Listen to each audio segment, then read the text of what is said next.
How are you? Okay. Hey. Okay, You all right, buddy? how are we doing, guys? Yeah. Just here. Ready? Okay.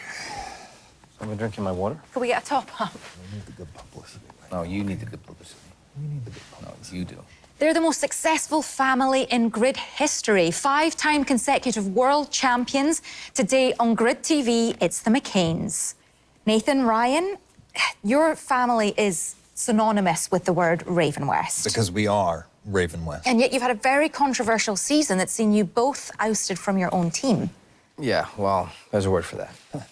But despite the drama, the two of you have a storied history that goes far beyond a single team. So today we're going to look back at how you got here and the makings of the McCain racing dynasty. Let's do it. Ryan, you grew up racing. Your dad was a legend in his day, and you and your brother Donnie were amongst the very best racers around. Well, Donnie and me, racing was what we lived and breathed, you know. Dad was robbed of all that when he passed, so we picked up the torch. To begin with, it was about keeping the name alive, but then one day we realized we weren't racing anymore. We were winning. Can we roll the footage? Hey, what is up, guys? Welcome back to the channel and welcome to Grid Legends DLC 3.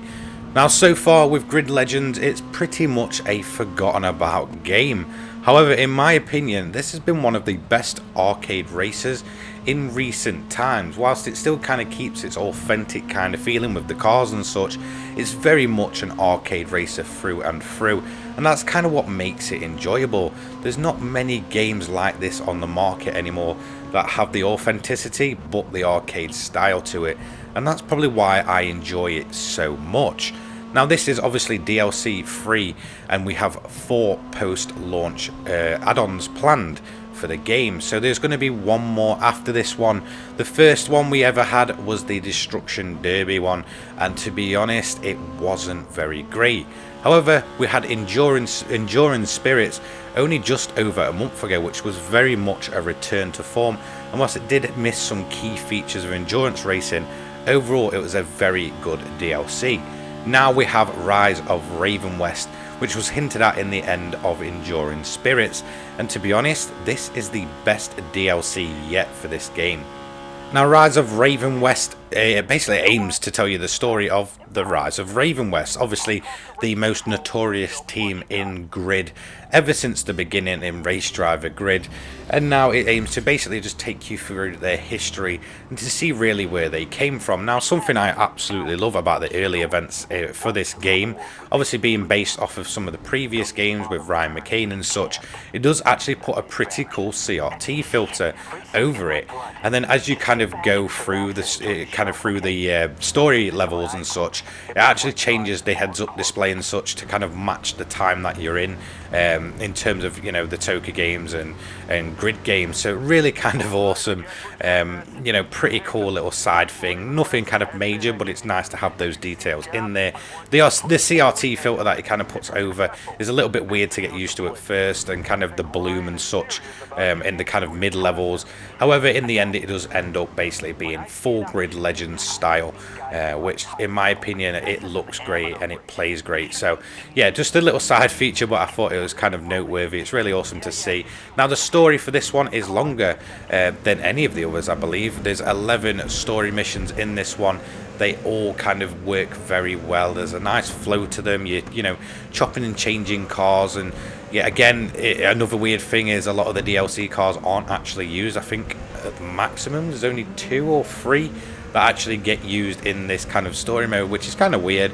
But you know, in terms of kind of the amount of different vehicles you're going to be using, it's very, very good, very more optimized than the likes of, you know, Enduring Spirits, where you felt like you was using a lot of the same things, and obviously the Destruction Derby, which was just kind of its own separate thing. I think this is probably the best of the bunch so far, and in my opinion, I feel like I had more fun just doing this side story than I did the actual original 4 Grid Legends, that being the base one with the 20 odd missions in that one. So yeah, really, really good job. Lots of different things on offer, different types of, disciplines and such.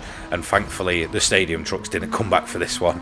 In my opinion, they're just not that fun to use. I felt like they were overused in the Enduring Spirits DLC.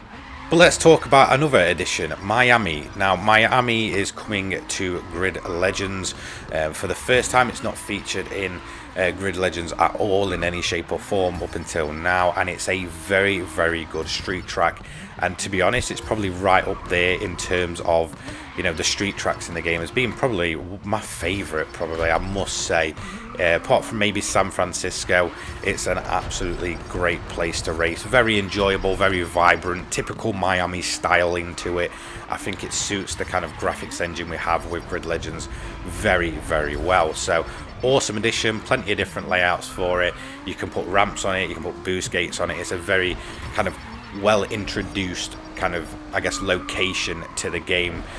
So I can find myself having a lot of fun there, even kind of after doing the story and after doing the kind of side missions and such. So just like with Enduring Spirits, this brings 4 brand new cars to the game, and they are as followed. You have the Mustang Fastback, you have the Plymouth, and you have the BMW TCR1 car, as well as the Chevy Corvette C2. So really awesome additions, to be honest. Very kind of catered towards muscle cars and retro cars, which I absolutely love. I love anything classic. They're just very, very cool. They're very weirdly implemented, though, if I must admit. The fact that they come with no race liveries, whilst the rest of the cars within the category, do. It's just a very strange thing. It feels as if they kind of forgot to do that. Don't get me wrong. They're very cool, though. To be honest, the weakest one of the bunch, probably the Ford Mustang, mainly because we already have the boss in the exact same category that that car falls in. So it just feels like a bit of an oddball. But don't get me wrong, it does feel different from the boss version. Definitely not as powerful. Probably the more kind of, I'd say, roadie car version of the bunch. In fact, most of these do look like the road car versions. There's nothing really too different from the road version. The Mustang kind of has a bit of a splitter at the bottom, but in terms of sort of the rear end, it just looks like the bog standard version. But it's an okay car. The Plymouth, like I said, awesome edition. Very rare car. You don't really see it really anywhere, so it's nice to have that included in the game. I did enjoy my time with that car. It's probably, in terms of its pace and that, the weakest of the bunch. It's not too bad when you get it upgraded, though, in all honesty. The Chevy Corvette, my favourite of the more standard muscle cars that we have. Really enjoy that car. It's such a nice, stunning looking car. Very classic styling, and to be able to race it in the muscle car category is just incredible. Really, really good addition, that car.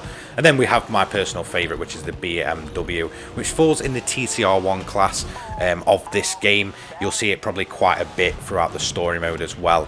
In terms of how it drives, whilst it's not the fastest in class in its straight line speed, in fact by quite a bit, the other BMW in class absolutely murdered me on a straight. But in terms of the downforce that thing generates and the way you can hit the corners in it, and how compact it is compared to the rest of the cars in the field, it's a really enjoyable addition. I absolutely love the look of it. It's got sort of like the full kind of the Batmobile body kit on it. It is really, really nice to look at, really nice to drive. Absolutely a worthy addition. The fact that we've got a focus on classic cars for this DLC is really, really nice.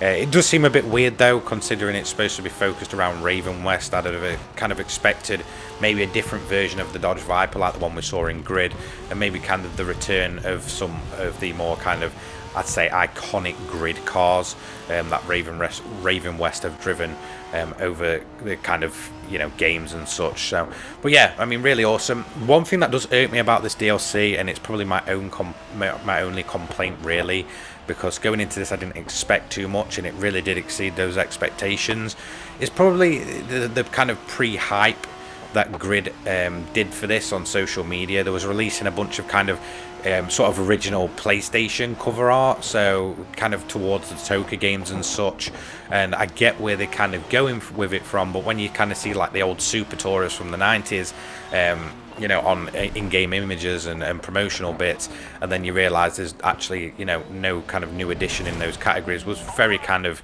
you know, weird and kind of just out of touch. I feel like it was kind of misleading. I think it kind of built hype up the wrong way. Like I said, I can see where they're going, because it is kind of a throwback to, you know, how Ravenwest began to be, Ryan McCain and Nathan McCain and stuff like that. But it did seem very, very weird, and I do feel like that's a missed opportunity to get, you know, something like maybe the Nissan Primera Super Tourer from back in the day or something like that, to join the kind of Volvo, Alfa Romeo, Renault, and such that we already have in the game. I feel like that would have been an awesome addition, but no, nothing of those sorts. Personally though, I cannot complain. You know, I went out of my way to buy the season pass for this game. I've not been given it, so, you know, at the end of the day, as far as I'm concerned, I've got free reign to say what I want about it. I'm not under contract or anything, but yeah, I genuinely enjoyed this DLC. It's probably the best of the bunch for what it brings to the game. Whilst Enduring Spirits really kind of brought that amazing endurance racing to the game, it just kind of missed the mark without pit stops and tyre wear and such. So it was a bit disappointing in that sense. But in all honesty, out of the 3 DLCs we've got, the last 2, so Enduring Spirits and the Rise of Ravenwest DLC, have been really good for the game, and I'm really excited to see what they plan for the final DLC for Grid Legends. Hopefully it's an absolute banger, so feel free to join me next time. Let me know what you think about this DLC. Personally, I've really enjoyed it. I've kind of had my time with it now, and that's probably going to be it until the next one. So yeah, take care guys, I'll see you on the next one. Check my links in the description down below. Take care, peace.